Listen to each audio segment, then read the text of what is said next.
This is a nifty Escher machine kit that I built recently in July 2021. This is what it looks like from the side, approximately. It's built with these wooden kits that are just bought at an art supply store. You can see that we apply a penny for a conservative measurement. We'll find that it's actually still somewhat slightly upward sloped, but noticeably upward sloped.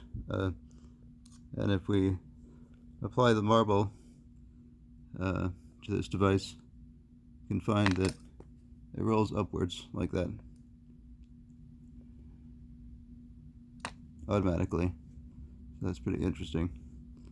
This is something you can build pretty easily just with duct tape and heavy-duty wire and these planks and other components from the wooden kits from an art supply store. So thanks for watching.